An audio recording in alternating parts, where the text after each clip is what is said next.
But first, let's go straight to Liz Truss. She is, of course, the Secretary of State for International Trade and also Women and Equalities. Liz, great to have you here. I want to talk Hello. I want to talk a lot about international trade in just a moment. But of course, the breaking news today that you might have heard in that news bulletin, very worrying announcement from BA, which is going to make 12,000 workers redundant. Of course, 22,000 of their staff have already been put on furlough. What's your reaction to that decision? Well, obviously, it's a very, very difficult time for the economy, both domestically and internationally. And part of the reason that we introduced this furlough scheme is to make sure that we protect jobs at this difficult time. I mean, need to look more closely about the precise situation with British Airways, but clearly airline companies have been affected. But we will need to make sure that as we approach the recovery from COVID, we do have the flight capacity we need, and we also have the ability to ship our products around the world, which, of course, I'm responsible for as Trade Secretary. But I need to look more closely at that announcement. The clear message, though, from the government is we are doing all we can to protect workers and protect jobs.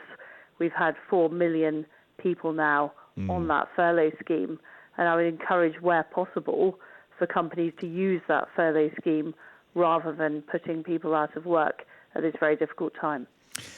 Do you think it is time for the government to be more clear about what the end of lockdown might look like? So Graham Brady, chairman of the 1922 committee, was on earlier. He says he's now impatient to get some more specifics. Do you think we'll be hearing about those specifics from cabinet ministers over the coming days? The first thing is it's very important that we don't lift the lockdown until we fulfill the 5 tests, because what we don't want to see is a second spike of this terrible virus. And that is the real danger that we continue to face. I mean, it's good news that we now have largely appear to have passed the peak. It's good news that we are getting this disease under control. But the huge risk, of course, both to our health and to the economy, is having a second spike, and that's what we must avoid at all costs. Of course, there are some industries able to operate currently in areas like manufacturing, construction, and areas like technology. So we are, where possible, seeing companies operate on a safe basis. And of course, the government is doing further work on making sure that we share best practice. We can see more people working on the basis of social distancing. And this is work very much going on in government at the moment. The Prime Minister is looking at that, and we will make announcements when it's safe to do so. I speak to business. I know my colleague, the Business Secretary, speaks to business all the time about how we can make it work. But the really important thing is that we keep people in jobs where possible. That's why we've got the furlough scheme. We've also got a range of loans, just announced a new one, particularly focused on small business, to keep those businesses going, because what we can't have is a resurgence of the virus that then leads to greater economic issues in the future. No, of course not. Now, I know you have been working very hard behind the scenes with your counterparts, your international trade counterparts in other countries, to try and make sure that the economy, well, I mean, we know it's going to be damaged, but I guess comes out of this in the best possible manner. So you have penned this editorial today with your fellow trade ministers in Australia, New Zealand and Singapore, saying that you agree on the importance of refraining from the imposition of unnecessary export controls or tariffs, and of removing any existing trade restrictive measures on essential goods, especially food and medical supplies at this time. Are you concerned, Liz Truss, that some other economies might look to protectionism at the moment to try and help them through this crisis? Well, certainly I am, and we hear a lot of protectionist rhetoric globally, but also from some people here in the UK saying that we need to become self-sufficient, that the answer to this crisis is to restricting trade. And I think the opposite is true. In fact, what this crisis has shown is that we need more diverse supplies from more different countries around the world. We need more opportunities for our exporters. So when we do face these kind of shocks, we can work together with our global partners. And today I wrote an article with my Australian, New Zealand and Singaporean counterparts. They are, of course, great free trading nations as the UK is.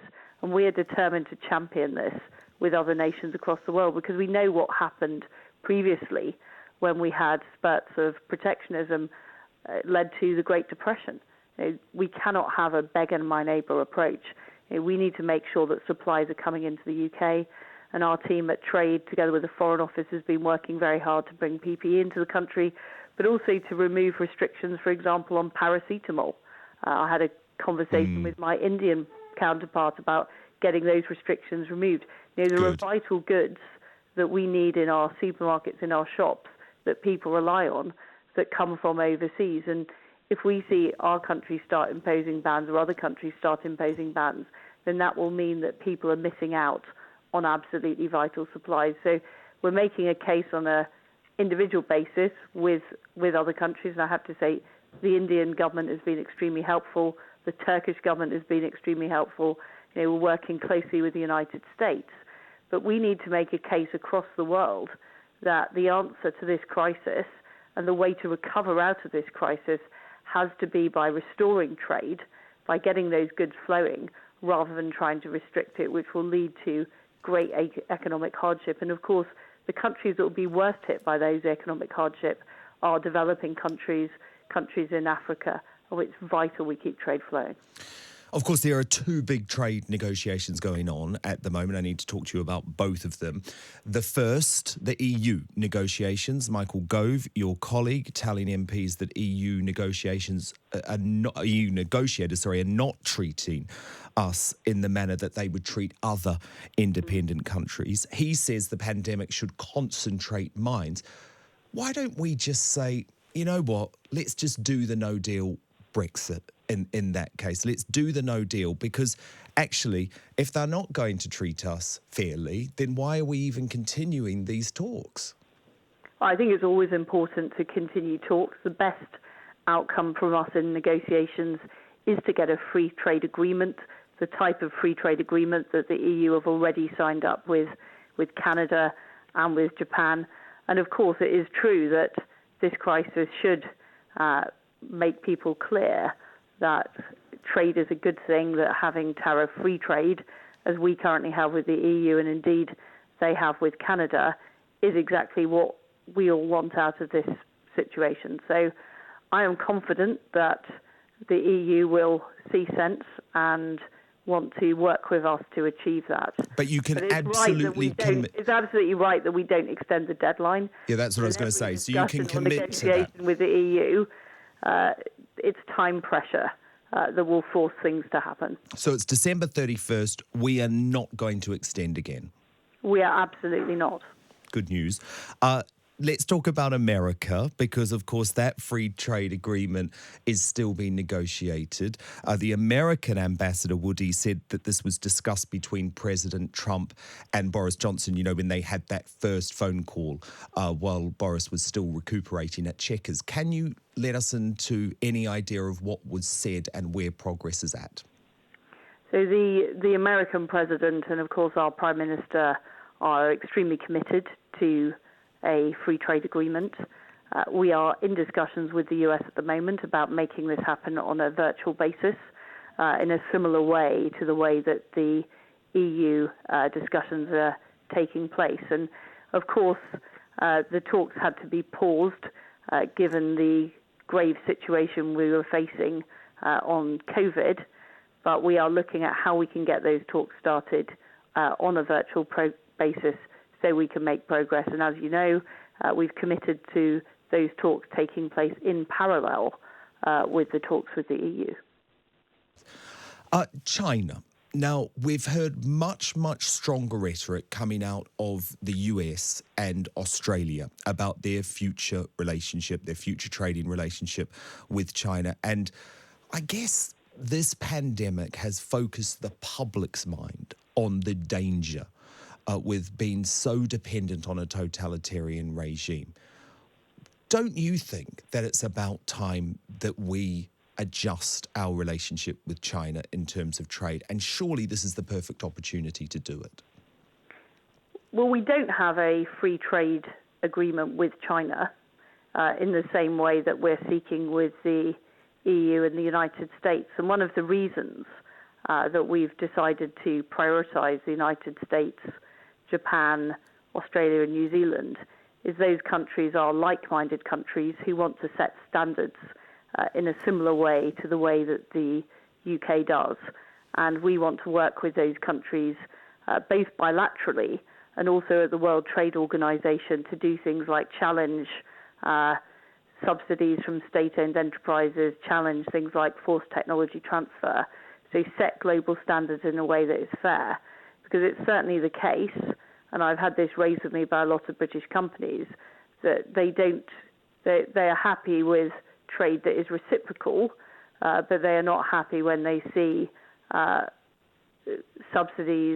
unfair subsidies be put on that essentially violate WTO rules. So I think there are a lot of things that we can do to tighten up the global trading system, to reform the WTO. That's partly what the article was about this morning, to make it more transparent and to make sure practices are fair. But I mean, we have some American I'm a free trader at heart. Yeah. Dan.